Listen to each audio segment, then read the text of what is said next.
keislaman di pesantren Ampel Denta milik Sunan Ampel.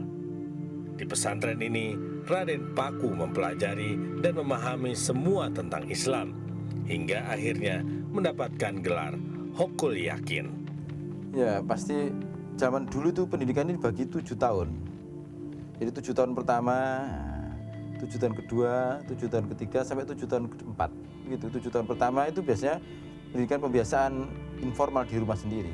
Nah, 7 tahun kedua itu pendidikannya itu sudah di masjid atau di musola. Dia mulai belajar ngaji, Quran, alif bata, ya, belajar sholat di sana, ya, belajar melaksanakan ya ketentuan agama yang ringan-ringan dan penekanan pada pembiasaan akhlak. Dan nanti tentu saja di pendidikan zaman dulu itu diajarkan tentu saja baca, menulis dan berhitung.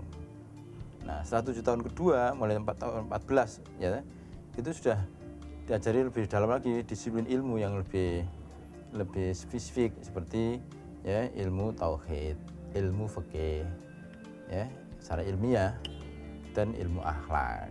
Ya, sampai di situ di samping juga ada bahasa Arab dan sejarah. Nah, di Ampel itu diajarkan seperti itu. Nanti setelah umur 21 tahun itu menginjak 7 tahun keempat pendalaman sudah. Jadi sesuai dengan minat dan bakatnya. Kalau orang itu minat dalam bidang ilmu tauhid ya diperdalam ilmu tauhid. Kalau minat dalam bidang ilmu fikih diperdalamkan ilmu fikih. Nah, kayaknya beliau itu memang dikatakan Sultan Fakih, memang di ahli fikih. Ketika dia belajar di Pasai, di ayahnya dan guru-guru besar yang terutama berasal dari Persia di Pasai itu, karena itu gudangnya ulama Persia di sana, maka dia belajar ilmu tasawuf. Terbukti dia mendapatkan gelar kesarjanaan namanya Ainul Yakin. Itu sebuah gelar kesarjanaan. Orang mencari tataran namanya Ainul Yakin. Ada namanya ya, Wajibul Yakin, ada Ilmu Yakin, ada Ainul Yakin. Nah, puncaknya Hakul Yakin. Sejak usia kanak-kanak, Raden Paku termasuk murid Sunan Ampel yang istimewa. Semua ilmu yang diturunkan Sunan Ampel cepat diserap dan dikuasainya. Tanda-tanda keahlian pun sudah tampak pada diri Raden Paku atau Joko Samudro sedari kecil. Sebagian riwayat menyatakan umur 10 tahun, sebagian riwayat menyatakan 14 tahun, sebagian riwayat bahkan menyatakan 16 tahun dikirim ke perguruan yang diasuhkan di Sunan Ampel di Surabaya. Ngaji di sana. Rupanya dia sangat berbakat, cerdas, bahkan punya kelebihan. Sehingga satu malam ketika Sunan Ampel hendak membangunkan untuk sholat malam, mendapati ada cahaya. Jadi di antara santri-santri itu ada wajahnya yang bercahaya seperti rembulan. Nah, tidak kelihatan siapa karena gelap kan. Maka sarungnya ditali, diikat ini. Nah, setelah pagi bangun semua sholat subuh, habis sholat subuh ditanyai siapa yang sarungnya itu diikat maka supaya menghadap saya, kan gitu ya. Nah, ternyata yang menghadap itu kan Sunan Giri dan masih membuktikan ikatan tadi itu. Berarti ini calon orang besar ya, orang yang sangat dermawan untuk memberikan ya perhatian pada nasib para fakir miskin. Beliau itu orang kaya, jadi wali yang paling kaya Sunan Giri. Kenapa? Karena dia mewarisi harta ibu angkatnya Nyi Ageng Pinate. Seluruh hartanya itu habis untuk berdakwah, bukan sekedar untuk operasional dakwah, tapi juga untuk memberikan perhatian-perhatian dalam rangka untuk membantu persoalan-persoalan sosial ekonomi masyarakat waktu itu. Ya. Nah, yang ketiga, beliau juga memiliki sifat saja'ah. Saja'ah itu pemberani. Nah, kemudian dia terakhir juga orang yang adil. 4 ini sifatnya beliau ini. Jadi dikenal orang yang arif, dikenal orang yang dermawan, dikenal orang yang pemberani, dan dikenal orang yang adil, bijaksana. Selain berdagang, meneruskan usaha ibu angkatnya, Nyi Ageng Pinatih, Sunan Giri pun tetap menjalankan tugas utamanya sebagai seorang wali, yakni berdakwah. Sunan Giri itu kalau berdakwah itu bukannya bilisan aja, tapi bilhal dengan perbuatan.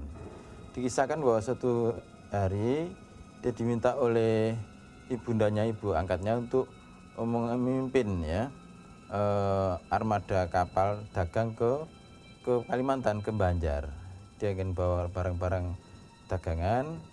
Nah, sampai di sana ternyata dia tidak jual, itu dibagian cuma-cuma, ya, sehingga menarik hati orang-orang yang menjadi penduduk di sana, yang mungkin ada yang Islam, ada yang belum.